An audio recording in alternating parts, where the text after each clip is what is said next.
पठत संस्कृतं वदत संस्कृतं पठत संस्कृतं वदत संस्कृतं लसतु संस्कृतं चिरं गृहे गृहे च पुनरपि लसतु संस्कृतं चिरं गृहे गृहे च पुनरपि जानवैभवं वेदवाङ्मयम् जानवैभवं वेदवाङ्मयम् लसति यत्र भवभयापहारि मुनिभिरार्जितम् लसति यत्र भवभयापहारि मुनिभिरार्जितम् कीर्तिरार्जिता यस्य प्रणयनात् कीर्तिरार्जिता यस्य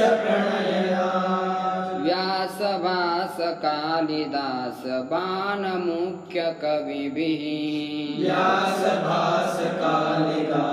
बाणमुख्यकविभिः पठत संस्कृतं वदत संस्कृतं पठत संस्कृतं वदत संस्कृतं स्थानमूर्जितं यस्य मन्वते स्थानमूर्जितं यस्य मन्वते वाग्विचिन्तका हि वाक्षु यस्य वीक्षमधुरताम् वाक्चिन्तका हि वाक्षु यस्य वीक्षमधुरता यद्विना जना नैव जानते यद्विना जना नैव जानते भारतीय संस्कृतिं सनातनाभिधां वराम् भारतीय संस्कृतिं सनातनाभिधावराम् पठत संस्कृतं वदत संस्कृतं पठत संस्कृतं वदत संस्कृतं जयतु संस्कृतं संस्कृतिस्तथा जयतु संस्कृतं संस्कृतिस्तथा संस्कृतश्च संस्कृतेश्च प्रणयनाच्च मनुकुलम् संस्कृतस्य संस्कृतेश्च प्रणयनाश्च मनुकुलम् जयतु संस्कृतं जयतु मनुकुलम् जयतु संस्कृतं जयतु मनुकुलम् जयतु जयतु संस्कृतं जयतु जयतु मनुकुलम् जयतु जयतु संस्कृतं जयतु जयतु मनुकुलम् जयतु जयतु संस्कृतं जयतु जयतु मनुकुलम् जयतु जयतु संस्कृतं जयतु जयतु मनुकुलम् ओम शांति शांति शांति। मंगलाचरण में कुछ श्लोक है, सरस्वती की वंदना विद्या के आरंभ में की जाती है, तो इसलिए आरंभ में श्लोक बोलेंगे हम। सरस्वती नमस्तुभ्यं वरदे कामरूपिणी विद्यारंभम करिष्यामि सिद्धिर्भवतु मे सदा। ये श्लोक आप याद कर लीजिए। अब हम संस्कृत के सागर में प्रवेश कर रहे हैं। यह संस्कृत के उद्यान में प्रवेश करने के लिए छोटा सा ग्रंथ उपवन है। उपवन के वाटिका के माध्यम से हम बड़े बगीचे में क्या कर लेते, प्रवेश कर लेते। तो संस्कृत एक महान उद्यान है। उस उद्यान के अंदर विहार करने के लिए यह छोटी सी जो है वाटिका है, छोटा सा जो बगीचा है, रचनानुवाद कौमुदी ग्रंथ, इसमें हम यदि विहार करेंगे तो आगे हम सुचारू रूप से संस्कृत को समझ सकते हैं। एक संस्कृत की एक छोटी सी, इसको क्या कहते हैं, जो पगडंडी, पगडंडी मिलने से क्या होता है, हम बड़े रास्ते पर पहुंच जाते हैं। तो इसी प्रकार ये रचनानुवाद कौमुदी ग्रंथ एक पगडंडी है, जिसके सहारे से चल करके आगे हम संस्कृत हावे मार्ग पर लगेंगे। तो उसमें लगने से बढ़िया संस्कृत के अर्थ आ जाएंगे।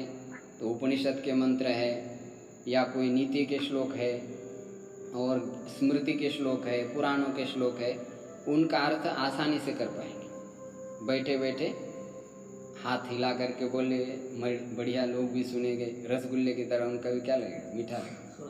लेकिन आप संस्कृत बोलना ही इतना कठिन है, फिर उसका अर्थ कर लेना, फिर उसमें मिठास पैदा कर लेना, ये और बहुत मेहनत का काम है। तो संस्कृत भाषा बिना मेहनत वाले को नहीं आती। जो अत्यधिक मेहनत करता है उसी को ही संस्कृत भाषा का मर्म पकड़ में आता है। क्योंकि कोई भी काम करना है तो उसका क्या आना चाहिए, पकड़ में, मर्म पकड़ में आना चाहिए, उसका रहस्य समझ में आना चाहिए। विद्या का मतलब क्या होता है, जो रहस्यात्मक होता है उसको क्या कहते हैं? आप थोड़े समय में ज़्यादा काम कर सके, थोड़े समय में आप ज़्यादा सुख भोग सके, उसको क्या कहते हैं? विद्या कहते हैं। ऐसा नहीं कि आपने लगा दिया पूरा दिन और आपको सुख कितना मिला, इतना। विद्या का ऐसा खेल नहीं रहता है। विद्या उसी को कहते हैं आर्ट ऑफ लिविंग, जीवन जीने की कला को क्या कहते हैं? विद्या कहते हैं। तो वो संस्कृत भाषा में सन्निहित है, इसलिए संस्कृत के जब तक दरवाजा हम खटखटाएंगे नहीं, तब तक उस खजाने तक पहुंचना असंभव। आप तक जिन्होंने इस आध्यात्म के खजाने को प्राप्त किया है, उन्होंने उस संस्कृत के दरवाजे को क्या किया है? खटखटाया। उसी दरवाजे के माध्यम से अंदर घुसे तो उनको खूब खजाना मिल गया। इसलिए संसार में बहुत सारे भर्तृहरि जैसे महान विद्वान हो गए, हम जानते ही। तो वो कोई कम थोड़े थे। आखिर करके सारा साम्राज्य छोड़ करके महात्मा के शरण में चले गए। जा करके उन्होंने देखा कि संसार में असली धन क्या है, असली विभूषण क्या है, मनुष्य किससे जो है सुशोभित दिखता है। तो उसने देखा कि ये तो संस्कृत ही असली अलंकार है मनुष्य। हाँ, ये जिस वाणी के माध्यम से धारण किया जाता है, वो वाणी जिसके पास है वही मनुष्य वास्तविक क्या होता है? सुशोभित होता है। बाकी संसार के मनुष्य सुशोभित दिखते नहीं, खाली थोड़ी समय के लिए बढ़िया चंदन थापक थैया लगा दिया, बढ़िया बाल सजा दिए, कितना है, थोड़े समय के लिए सुबह देखेंगे तो क्या दिखता है? भूत दिखाई देता है। तो ये जो है मनुष्य का असली अलंकार नहीं है। इसलिए भर्तृहरि ने जो संस्कृत का महात्म्य बताया, उस श्लोक को हम प्रतिदिन बोलेंगे। केयूरान विभूषयन्ति पुरुषं हारान चंद्रोज्ज्वला न स्नानं न विलेपनं न कुसुमं नालंकृता मूर्धजाः वाण्येका समलं करोति पुरुषं या संस्कृता धार्यते क्षीयन्ते खलु भूषणानि सततं वाग्भूषणं भूषणम्। इसमें भर्तृहरि जी ने वास्तविक मनुष्य का अलंकार कौन है, जो अलंकार धारण करने के बाद वह अलंकार नष्ट नहीं होता है, क्षीण नहीं होता है। वह आदमी चाहे अंधेरे में बैठा रहे, चाहे पहाड़ पर चला जाए, तो भी वो सभी जगह पर उस अलंकार से सुशोभित दिखता है। ऐसा कौन सा अलंकार है? तो भर्तृहरि एक एक को बता रहे। केयूरान विभूषयन्ति पुरुषम, मनुष्य को केयूर सुशोभित नहीं करती। केयूर का मतलब क्या होता है? बाजूबंद। माताएं लोग पहले पहनती थी कि नहीं, राजाओं की जो पत्नियां थी, अभी भी बड़ी बड़ी है, जो इस तरफ पहनते तो उससे माताएं लोग क्या होते? आकर्षक दिखते। इसी प्रकार राजा लोग भी पहनते थे। यहाँ पर जब आप कभी अभिनय करते तो कभी कभी आप भी पहनते हो। तो ये केयूर मनुष्य को सुशोभित नहीं करते। बढ़िया माला पहना दी जाए तो चंद्रोज्ज्वला, चंद्र के समान सफेद माला से भी मनुष्य सुशोभित नहीं दिखता है। स्नान करने से भी नहीं, विलेपन माने मालिश कर लिया तो भी नहीं, कई पुष्प लगा दिया तो भी सुशोभित नहीं दिखता। नालंकृता मूर्धजा, मूर्धजा माने बाल, बालों को सजाने से भी मनुष्य सुशोभित नहीं दिखता है। तो किससे मनुष्य सुशोभित होता है? वाणी का समलं करोति पुरुषम, एक वाणी है या संस्कृत आधार्यते, जिस वाणी के द्वारा बढ़िया संस्कृत बोला जाता है। भो किं करोति कुत्र गच्छति भवतः नाम किम, अहम इदानीं ऋषिकेश नगरात् आगतवान्, भवान् इदानीं कुत्र गच्छति, भवान् किं पठति, संस्कृतम् आंग्लं, कुत्र निवसति, एवं प्रकारेण यः संस्कृतेन वदति तस्य वाणी समलंकृता भवति। उस पुरुष की जो वाणी होती है वह उसको सुशोभित कर देती। फिर बाकी जो हम ये सारे भूषण धारण करते वो क्षीयन्ते खलु भूषणानि सततम, बाकी जो सारे भूषण है वो सतत माने निरंतर क्या होते, क्षीण हो जाते, नष्ट हो ही जाते।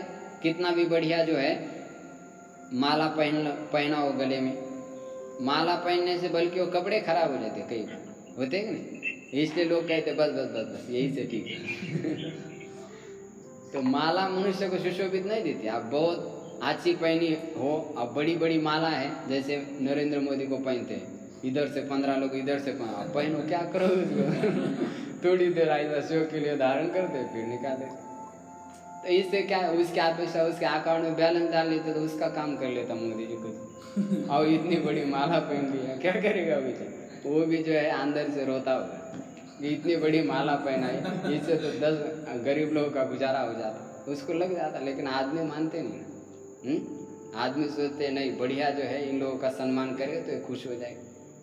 बड़े लोगों को इस प्रकार की आवश्यकता ज़्यादा नहीं रहती, हम करते औपचारिक रूप से, लेकिन उनको वास्तविक जो आवश्यकता रहती किसकी रहती, ज्ञान की रहती। बड़े लोगों को कुछ अच्छा सीखने के लिए मिल जाए, किसी से कुछ बहुत रिस्पेक्ट की मांगते हैं कुछ लोग। बड़े लोग होते पैसे के भूखे नहीं थे, उनको सम्मान बहुत चाहिए। ऐसे भी कुछ होते कि सम्मान के लिए पूरी जिंदगी अपनी व्यतीत कर देंगे, मिला तो ठीक है, नहीं तो प्राण भी गवा देंगे, ऐसे कुछ होते।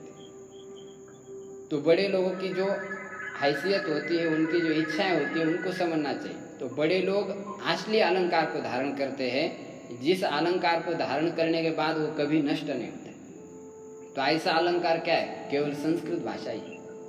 वो वाणी में यदि धारण की जाए तो उसी से ही मनुष्य के वाणी का असली अलंकार है। वाग भूषणम भूषण, वो वाणी का असली भूषण है। तो इसलिए अब हम आज से जो है कुछ तो संकल्प करें कि थोड़ा कुछ संस्कृत जो है अपने को सीखना ही है। अब यहाँ पर एक कुआं खोदा है, बाल्टी डाल करके निकालने का काम करना, और क्या करना। कुआं ही नहीं होता तो बाल्टी का है और रस्सी का है, बड़ा देखना पड़ेगा, तो समस्या हो जाती। लेकिन कुआं खोद करके रखा है, अब क्या है, रस्सी ले लो, बाल्टी डालो, खट से ले लो, कोई परेशानी है। तो इसलिए थोड़ा कृत संकल्प होना पड़ेगा।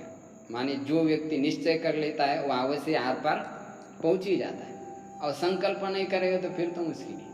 छोटा सा काम भी यदि संकल्प नहीं करेंगे तो संभव नहीं। तो इसलिए संस्कृत भाषा को पढ़ने के लिए पहले क्या करना पड़ता है, संकल्प करना कि अब हम कुछ तो समझ ही लेंगे। थोड़ा थोड़ा करते करते बढ़ाते जाएगा, संकल्प तो आ ही जाएगा उसमें। संस्कृत भाषा देव भाषा, संस्कृत भाषा अनवाख्याता ऋषि भी, संस्कृता नाम दैवी वाक। संस्कृत जो भाषा होती है वो देवताओं की भाषा होती है, ऐसा ऋषि लोग महर्षि लोग कहते हैं। इसलिए जो संस्कृत बोलता है वह मनुष्य नहीं है, मनुष्य रूपेण देवताश्चरन्ति महितल। ये व्याकरण संस्कार समुपन्न मुखा, जिन लोगों के मुखारविंद व्याकरण से सुसंस्कारित होते हैं वे लोग इस महितल पर मनुष्य नहीं है, वो मनुष्य के रूप में कौन घूमते हैं, देवता है।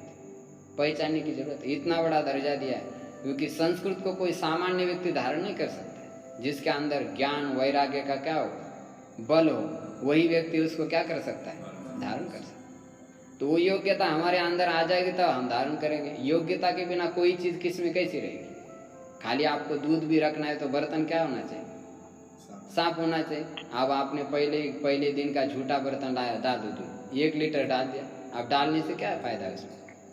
वो तो वैसे 15 मिनट के बाद हो तो उसका दही क्या हुआ, क्या बन जाएगा, कोई ठिकाना नहीं, खराब हो जाता है ना। तो ऐसे संकल्प करने से हमारे अंदर पात्रता आ जाती, तो उस संस्कृत भाषा को हम धारण करें। तो रचनानुवाद कौमुदी यह ग्रंथ हम पढ़ रहे हैं, आप सबके पास ग्रंथ है ऐसा मैं समझ रहा हूँ। रचनानुवाद कौमुदी यह ग्रंथ किसने लिखा है, इसके लेखक कौन है, इस ग्रंथ को क्यों पढ़ना चाहिए, क्या उनको जरूरत पड़ी इतना सारा व्याकरण होने पर भी, इसका थोड़ा विचार करते 2 मिनट में।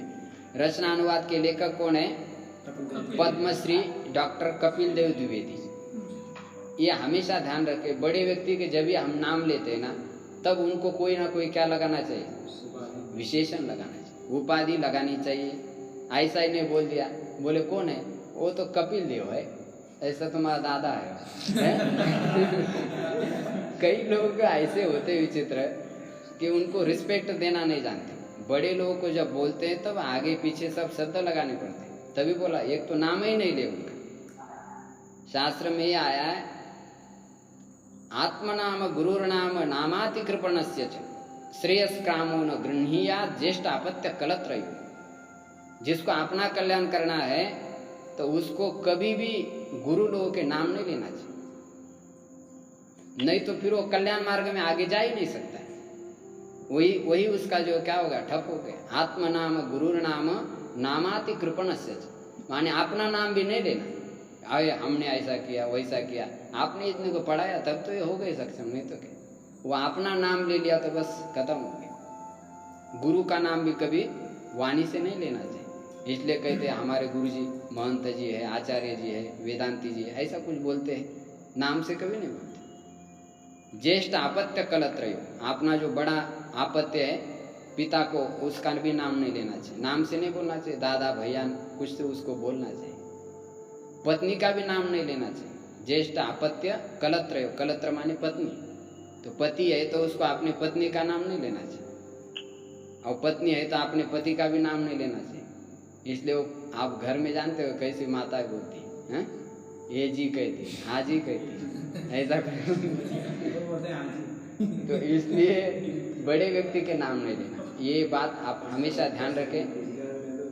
पतंजलि श्री महर्षि पतंजलि जो सूत्र लिखे योग सूत्र के, वो उन्होंने व्याकरण का बड़ा ग्रंथ लिखा महाभाष्य। उसमें श्री पतंजलि महर्षि कह रहे हैं, अभियुक्तानाम श्रीकारम प्रयुंजित।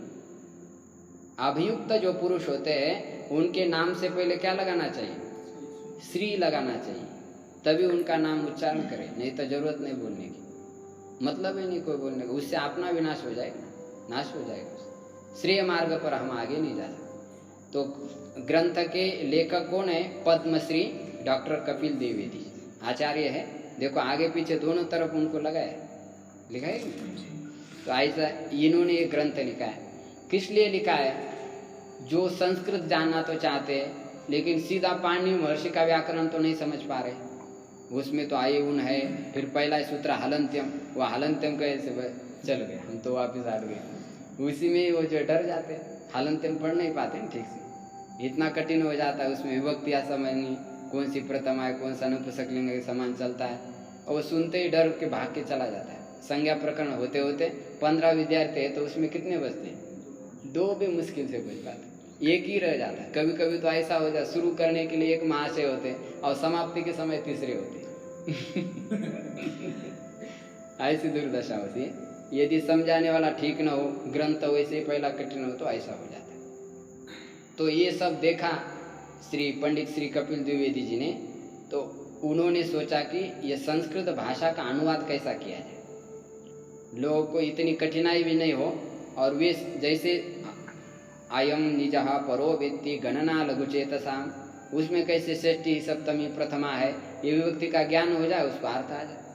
देखो लघु पढ़ने के बाद आपको संस्कृत का अर्थ करना नहीं आएगा, लेकिन रचनानुवाद पढ़ने के बाद उसको आपको अर्थ कर सकते हैं। इतना सामर्थ्य इसके अंदर। लघु पढ़ने वाले खाली रूप को रट लेंगे, राम रामो रामाहा, लेकिन उसको कैसा घटाना है कहाँ आएगा उसको। लेकिन रचनानुवाद में ये सामर्थ्य है, इसको जो पढ़ लेता है उसको अनुवाद भी ठीक से आ जाता है। इसलिए इसका नाम क्या लिखा है, रचना अनुवाद कौमुदी। जो बड़े बड़े ऋषियों ने जो रचनाएं लिखी है, उस रचना का अनुवाद करने के लिए एक कौमुदी है। कौमुदी का क्या अर्थ होता है, चंद्रिका। चंद्रिका के समान आपको आह्लाद प्रदान करता है ग्रंथ। सादृश्य होने के कारण वैसी उपमा दे दी, जैसे किसी का मुख है बड़ा सुंदर गोल है, आकर्षक है, बड़े सुखकर है, तो कहते हैं इसका मुख क्या है, चंद्रमा है। ऐसे ग्रंथ भी पढ़ने वाले को आनंद प्रदान कर देता है, इसलिए इस ग्रंथ का क्या नाम लिखा है, कौमुदी। कौमुदी का अर्थ कौमुदी इव, चंद्रिका के समान यह ग्रंथ है, पढ़ने वाले को सुख प्रदान कर लेता है। तो रचना का अनुवाद करने वाला यह चंद्रिका के समान ग्रंथ है। समझ आ गया। तो इस ग्रंथ में अब हम प्रवेश कर रहे हैं, पहला पाठ देखेंगे। इसमें कुल मिला के 60 पाठ है। तो इन पाठों को प्रतिदिन एक एक का अभ्यास करना पड़ेगा। बाकी एक्सरसाइज आपको कर लेना है, समझा देने का काम हमारा है। पहला जो पाठ है फर्स्ट, वो केवल यहाँ पर समझा जाएगा, बाकी अभ्यास की तैयारी आपको घर में कर लेनी है। तो देखिए अभी इसमें प्रत्येक पाठ में आरंभ में 25 शब्द दिए रहते हैं, तो उन 25 शब्दों को आपको याद कर लेना है। फिर उसमें कुछ व्याकरण संबंधी बात आएगी, कुछ नियम आएंगे, वो आपको पहले पाठ पढ़ने से समझ में आ जाएगा। देखिए प्रथम पाठ है शब्दकोश। अब मैं आगे शब्द बोलता हूँ, उसका अर्थ आप पीछे बोलते जाइए। सह माने तौ माने ते माने भवान माने भवती रामः ईश्वरः बालकः मनुष्यः नरः ग्रामः नृपः विद्यालय। अब ये जो शब्द है, इन शब्द में अब आपको परिचय दे रहे। जैसे क लिखा है, क के अंदर क्या होता है? सर्वनाम होते हैं। जैसे पहले दे रहे सह, ये सब के लिए बोला जाएगा। जितने भी पुरुष है हमारे में, सभी पुरुष के लिए क्या बोला जाएगा? स बोला जाएगा। हाँ? या फिर पशु भी हो, कोई भी हो, पुल्लिंग जितनी वस्तुएं हैं उन सभी के लिए स शब्द सर्वनाम का प्रयोग। स माने वह, कोई भी हो सकता। स वृषभः, स मनुष्यः, स कुक्कुरः, स बिडालः, ऐसा पुल्लिंग में प्रयोग किया जाएगा। सभी के लिए है, इसलिए इसको क्या कहते हैं? सर्वनाम कहते हैं। आप जैसे एक का ही नाम है गंगेश उपाध्याय, आप गंगेश उपाध्याय केवल इनको ही बोला जाएगा, दूसरे को बोला जाएगा? तो ये सब के लिए नहीं, एक व्यक्ति विशेष के लिए। लेकिन सह का प्रयोग इनके लिए भी है, इनके लिए भी है, इनके लिए, सभी के लिए सह बोला जाएगा। इसलिए इसको क्या कहते हैं? सर्वनाम। तो एक वचन के रूप दे रहे। सह माने वह, तौ माने ते माने, ये हो गया प्रथमा एक वचन का ये रूप है, सह तौ ते। भवान माने भवान, ये आप, पुल्लिंग में आदरवाची शब्द है भवान। भवती आप, स्त्रीलिंग, सर्वनाम शब्द है। अब ये भवती माने स्त्री के लिए बोला जाएगा। सी इज बोला जाए, सी इज गोइंग। और पुरुष है तो ही इज गोइंग, ऐसा बोला जाए। सी और ही समझ आ रहा है? तो या भवान पुल्लिंग के लिए और भवती स्त्री के लिए होता है। ये सर्वनाम का प्रयोग, जितनी भी स्त्रियां हैं उन सभी के लिए हम बोलेंगे भवती, सर्वनाम शब्द है। आप पुल्लिंग शब्द आकारांत पुल्लिंग दे रहे। राम शब्द है तो राम के रूप तो आप जानते हैं, तो राम के समान जितने भी आर्गो खरगो शब्द है वो सब आकारांत ही होते हैं, तो उनके रूप आप समझ जाना। कुछ विशेषता है, एक सदृश चलेगी। आप राम शब्द याद कर दिया, बाकी सब वैसे ही चलते, हाँ उसी के सदृश चलते। राम माने राम, ईश्वर माने ईश्वर है, ये आकारांत शब्द होते हैं सब। मनुष्य, ग्राम, नृपः, विद्यालय, यहाँ तक। ऊपर वाले सर्वनाम है, सह तत् सर्वनाम है उसका सह तौ ते, और ये भवत सर्वनाम उसका भवान, स्त्रीलिंग में भवती। अब राम शब्द एक याद करेंगे, आगे बताएंगे आपको दो विभक्ति याद। अब ये संज्ञावाचक शब्द हो गए। किसी व्यक्ति का नाम है, राम माने क्या है? किसी की संज्ञा है। दशरथ पुत्र को राम कहते हैं, ये संज्ञावाचक शब्द। किसी वस्तु या व्यक्ति के वाचक शब्द को क्या कहते हैं? संज्ञावाचक शब्द। तो संज्ञावाचकों में आप समझना है, कई आकारांत है, इकारांत है, उकारांत है, ऋकारांत है, एकारांत, ये सब आएंगे क्रम से। अब आकारांत दे दिया, अब उसके बाद धातु दे रहे। धातु किसको कहते हैं? क्रियावाचक शब्द को धातु कहते हैं। खाना, पीना, चलना, घूमना, याद करना, इसको क्रिया कहते हैं। क्रिया के वाचक शब्दों को क्या कहते हैं? धातु कहते हैं। ऐसे एक धातु पाठ पाणिनि महर्षि का है, उनमें लगभग जो है 2000 धातु है। वो धातुओं को आप थोड़ा सा रट लेना है। जैसे अंग्रेजी में 400-500 वर्ब याद रहते हैं तो सारी भाषा आप समझ जाते हैं। इसी प्रकार संस्कृत में 400-500 इम्पोर्टेंट धातु होते हैं, तो उतने आपने रट दिया तो बस हो गया काम। कठिन कुछ नहीं रहता, लगने की बस देरी होती है। हम लग जाते तो क्या हो जाता? सरल हो जाता। तो धातु पाठ भी आप धीरे धीरे देखते जाए। देखिए धातु दे रहे। भू माने पट माने, लिख माने, हस माने, गम माने, आगम माने, ये क्रिया है। अब उसके बाद आव्यय दे रहे। आव्यय माने क्या होते हैं? जो तीनों लिंगों में, तीनों वचनों में, तीनों विभक्ति में समान होते, उसको कहते हैं अव्यय। सदृशं त्रिषु लिंगेषु सर्वेषु च विभक्तिषु सर्वेषु च वचनेषु यन्न वेति तदव्यय। जो सभी वचनों में, सभी विभक्तों में, सभी लिंगों में समान रहता है उसको क्या कहते हैं? उनका रूप कोई चेंज नहीं होता है। संज्ञावाचक शब्द होते हैं उनके रूप चेंज हो जाते हैं, लेकिन अव्यय वैसा के वैसा रहेगा। कौन सा है देखो, अत्र, अत्र माने यहाँ, इह माने यत्र माने तत्र माने पुत्र माने क्व माने, ये सब अव्यय है। अव्यय का मतलब जिसका विकार नहीं होता है। बाकी शब्दों के विकार होते हैं, उसमें विभक्तियाँ लगती है। विभक्तियाँ मतलब समझते ना आप, सु औ जस, अम औ शस, ता भ्याम भिस, गे भ्याम व्यस, गति भ्याम गस, ओस आम की ओस, इनको कहते हैं विभक्तियाँ। तो ये विभक्तियाँ जिस शब्द को लगती है उसको हम अव्यय कहेंगे क्या? नहीं कहेंगे। वो विकृत शब्द हो गया, उसको सुबंत कहते हैं। क्या कहते हैं? सुबंत। उसका भी हम परिचय दे देंगे। अब इसको अव्यय कहते हैं, इसमें कोई विभक्ति नहीं लगती। जैसे आत्र है तो आत्र आत्र ही रहेगा, इसका कई चेंज नहीं होगा। चाहे कोई भी वाक्य बोले, स्त्री बोले या पुरुष बोले, कई पर भी बोले, उसमें कोई विभक्ति लगती नहीं। ये ध्यान रखेंगे। तो अव्यय है ये। अब आपको कितने क्वालिटी के शब्द आ गए? 4 क्वालिटी। पहले सर्वनाम, दूसरे संज्ञावाचक शब्द, तीसरे धातु आ गए और चौथे क्या आ गए? अव्यय आ गए। 4 क्वालिटी आ गए ना। बस यही तो शब्द रहते और क्या रहते हैं? 4 क्वालिटी के शब्द हर पाठ में आपको आएंगे। देखो अभी सूचना दे रहे, शब्दकोश के लिए ये संकेत स्मरण कर लें।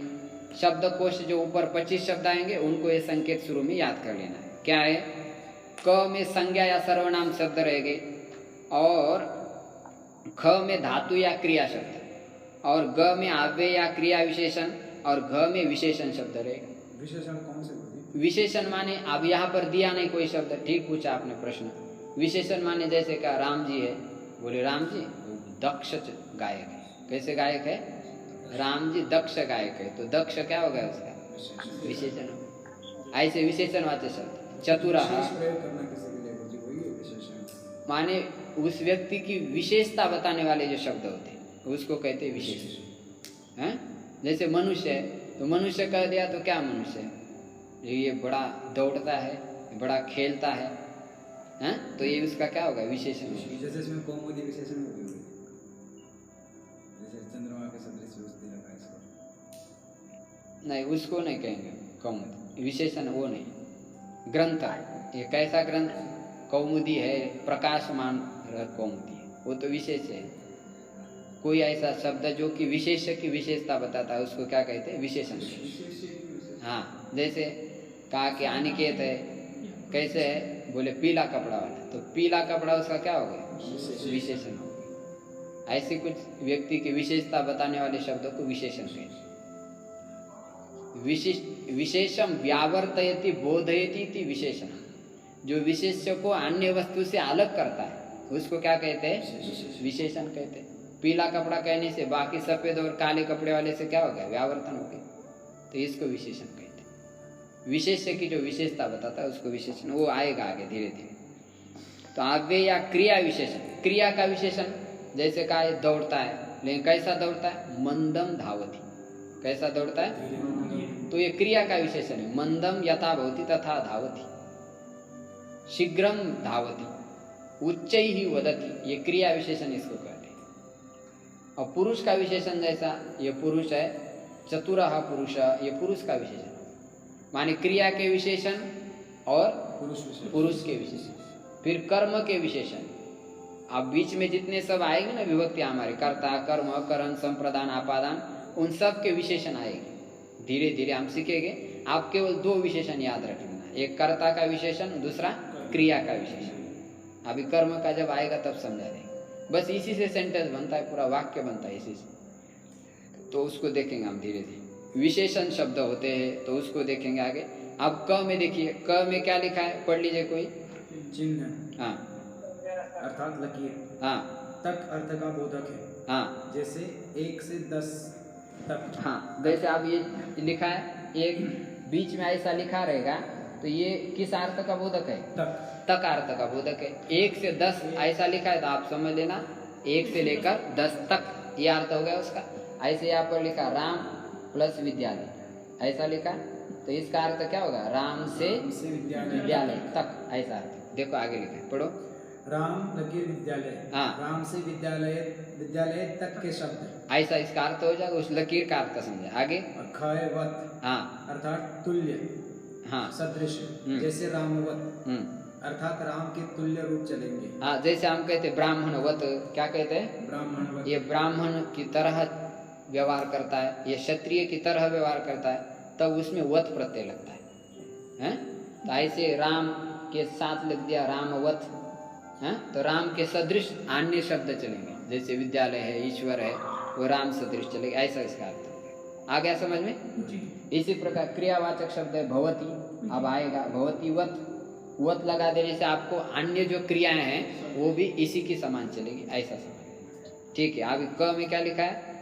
क में राम लकीर विद्यालय, हाँ, रामवत अर्थात राम शब्द से विद्यालय शब्द तक के रूप राम शब्द के तुल्य चलेंगे। ये अर्थ हो गया उसका। वो लकीर आपको समझा दिया, राम और बीच में लकीर मार दिया, विद्यालय, उसका अर्थ हो गया राम से विद्या। आगे ख है भू लकीर आगम, हाँ भवती वत, हाँ, भू से आगम, ये क्रियावाचक शब्द में आप देख रहे हैं, पहला भू लिखा है और लास्ट में क्या लिखा है? आगम। तो उसका अर्थ हुआ भू से लेकर के आगम तक के जो क्रियावाचक शब्द है वो किसके समान चलेंगे?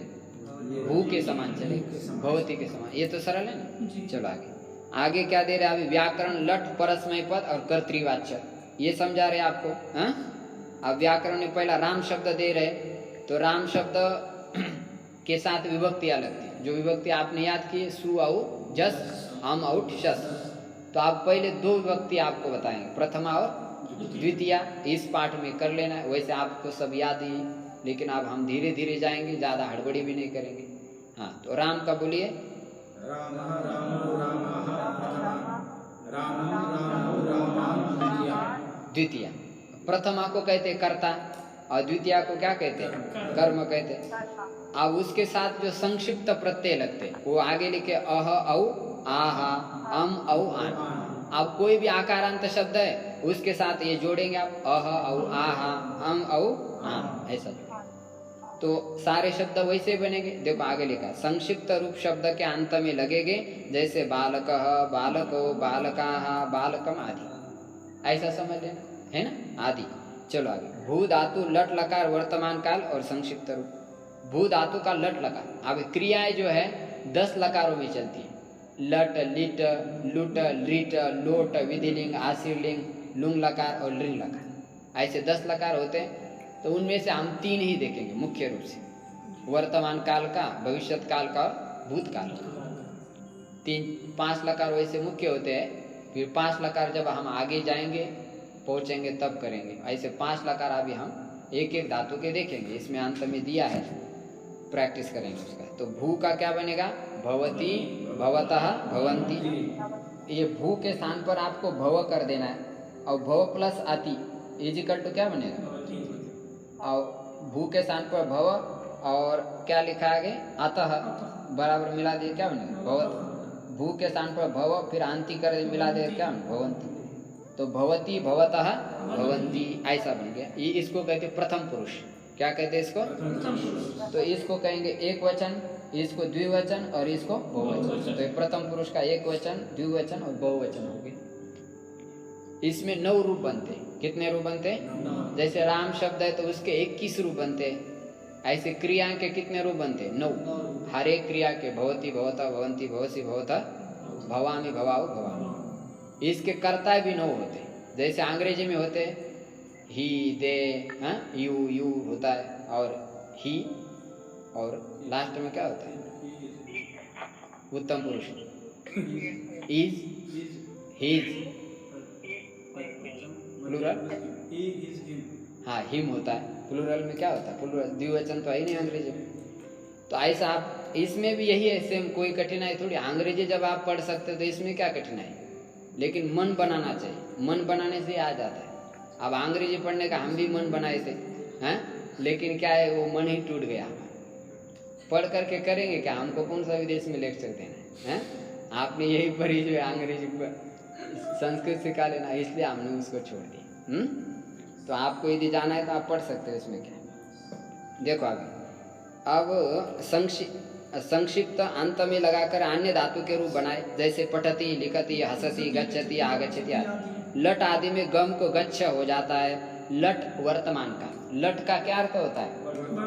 वर्तमान का। माने लट बोलते आपको समझ लेना है कि वर्तमान प्रेजेंट में क्रिया हो रही। किस में क्रिया हो रही?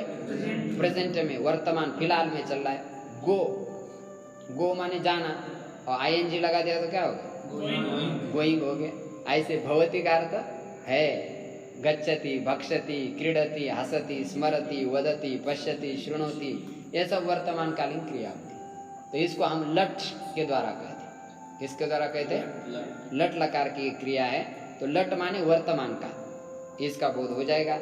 अब कुछ व्याकरण के नियम बता रहे, इस नियम को समझना भी बहुत आवश्यक है। जैसे सेंटेंस 3 प्रकार के होते हैं, कर्तृवाचक, कर्मणिवाच्य और भाववाचक। अब आज के पाठ में हम कर्तृवाच्य का नियम देखेंगे। किसका नियम देखेंगे? इसको पूछने के लिए नहीं, चलो ठीक है, ऐसा है, चलो हो जाएगा। तो अब कर्तृवाच्य में क्या होता है? कर्ता में प्रथमा, कर्म में द्वितीया और कर्ता के अनुसार क्रियापद। जैसे एग्जाम्पल देखो, जैसे हमने क्या बोला, सह, और आगे क्या लिखा? पठती। अब यहाँ पर ये सह जो है इसको कहते हैं कर्ता, और पठती को क्या कहते हैं? क्रिया। अब कर्ता के अनुसार क्रियापद रख लेना है। माने सह कर्ता यदि एक वचन में है तो क्रिया भी किस में आएगी? एक वचन में। समझ आ रहा है? अब इसमें यदि हम एक कुछ कर्म लिख दिया, कर्म किस में होता है? बैठिए। तो कर्म किस में होता है? द्वितीया में होता है। जैसा हमने यहाँ पर लिखा कि गीताम, क्या लिखा? स गीताम पठति। किसको पढ़ रहा है? गीता को पढ़ रहा है। अब कितनी गीता पढ़ रहा है? 1 पढ़ रहा है, 2 पढ़ रहा है, 3 पढ़ रहा है, उसके अनुसार आपको यहाँ पर वचन चेंज कर लेना है। आप तो फिलहाल में इसमें देखते हैं हम स गीताम पठति। अब इसमें यदि कर्ता में चेंज हो गया तो इधर क्रिया में चेंज हो जाएगा। ये गीताम ऐसा ही रहेगा। यहाँ पर यदि हमने लिखा तो इधर तुरंत क्या होगा? चेंज, पठत है। और इधर लगे ते गीताम पठन्ति, ऐसा। माने कर्ता चेंज हो गया तो क्रिया में क्या हो जाता है? चेंज हो जाता है, परिवर्तन हो जाता है। इसी को कहते हैं कर्तृवाच्य सेंटेंस। कर्ता के अनुसार जहाँ क्रियापद होता है और कर्म द्वितीया में होता है, उसको कहते हैं कर्तृवाच्य। देखो आप देखेंगे पहले नियम पर, कर्ता के अनुसार क्रिया का वचन पुरुष होता है। जैसे स पठती लिखा है, कर्ता प्रथम पुरुष एक वचन में है तो क्रिया भी प्रथम पुरुष एक वचन में है। ये समझ आ गया? अब दूसरा नियम, भवत, आप शब्द के साथ हमेशा प्रथम पुरुष होता है। तीनों लिंगों में धातु का रूप वही रहता है। ये जो धातु है ना, पठती और पठन्ति, इसके साथ कोई भी लिंग वाला कर्ता हो, चाहे पुल्लिंग हो, चाहे स्त्रीलिंग हो, चाहे नपुंसक लिंग हो, तो भी इनका जो लिंग है वो चेंज नहीं होता है। क्रिया का एक ही लिंग रहता है। लिंग रहता ही नहीं, वो अलिंग रहता। लिंग किस में रहते? कर्ता में रहते। किस में रहते हैं? क्रिया में कोई लिंग रहता है क्या? नहीं रहता। इसलिए कह रहे तीनों लिंगों में धातु का रूप वही रहता है। धातु में कोई लिंग नहीं रहता है, कर्ता में ही लिंग होता है। कर्ता में प्रथमा होती है और कर्म में कौन सी विभक्ति होती है? द्वितीया होती है। आप कह रहे हैं कि ये जो सह और पठती, पठती में पट धातु थी और भवती में क्या थी? भू धातु है। तो इसमें जो आती आतः अंत जो लगाया है उसको नहीं लगाए बिना प्रयोग नहीं कर सकते क्या? तो कह रहे नहीं। जब कभी भी आपको कोई शब्द संस्कृत में बोलना है तब उसके आगे क्या लगाना पड़ता है? प्रत्यय लगाने पड़ता है, तभी उसका प्रयोग होगा। बिना प्रत्यय लगाए उसका प्रयोग नहीं होता। ये समझा रहे हैं आपको 5वें नियम पर। अपदम न प्रयुंजित, बिना प्रत्यय लगाए शब्द या धातु का प्रयोग न करें। जैसे हमने कहा राम पठति, है ना, तो केवल इतना कहा आपने राम पठ, तो ये संस्कृत होगा क्या? नहीं, ये गलत होगा। जब आपको संस्कृत बोलना है तो इधर क्या लगाना? विसर्ग, फिर आगे आती लगाना पड़ेगा, तो क्या बनेगा? राम। बिना प्रत्यय लगाए किसी शब्द का प्रयोग नहीं किया जाता। ये समझा रहे। देखो, बिना प्रत्यय लगाए शब्द या धातु का प्रयोग न करे। राम पठति प्रयोग होगा किंतु राम पठ नहीं होगा। माने जो 21 प्रत्यय आपको दिए है सुअजस और उधर तिक्त जी सिक्त अस्ति, वो प्रत्यय लगाए बिना किसी शब्द का प्रयोग नहीं होता, ये समझा। अच्छा, एक वाक्य में पर्यायवाचक बहुत शब्द होते हैं संस्कृत में, तो उन पर्यायवाचकों में केवल एक का ही प्रयोग कर लेना, सब पर्यायवाचक शब्द का प्रयोग नहीं करना। जैसे आप गंगा जी है मानो, तो गंगा जी के पर्यायवाचक कितने शब्द है? गंगा जी है, भागीरथी है, त्रिपदगामिनी है, देव नदी है क्या नहीं? सब देव गंगा कहते हैं। तो जब आप बोल रहे हैं कि अहम गंगाम पश्यामी, तो उस समय सारे पर्यायवाचक शब्द बोलेंगे क्या? एक ही कोई अहम देव गंगाम पश्यामी, अहम भागीरथीम पश्यामी, अहम त्रिपदगामिनीम पश्यामी, ऐसा कोई एक वाक्य में एक ही वो पर्यायवाचक शब्द बोलने हैं। सबका प्रयोग करेंगे तो सेंटेंस कितना बढ़ेगा? आप सूर्य के 108 नाम है, आप 108 नाम वाला सेंटेंस बोलेगा तो उसी में थक जाएगा। तो पर्यायवाचक एक ही शब्द बोले। देखो दिया है, एक अर्थ वाले पर्यायवाची शब्दों में से एक शब्द का ही प्रयोग करें। एक वाक्य में केवल किसका प्रयोग करें? जैसे घट शब्द है, घट कलश कुंभ, 3 शब्द है घट के लिए। अब अहम घटम पश्यामी, तो इसमें केवल घट का प्रयोग होगा या तो कलश का होगा, ऐसा नहीं घट कुंभ कलशम पश्यामी, तीनों का नहीं होगा। ऐसा एक वाक्य में पर्यायवाचक शब्दों में से केवल एक का ही होगा, सबका नहीं होगा। ये सब एक अर्थ वाले पर्यायवाची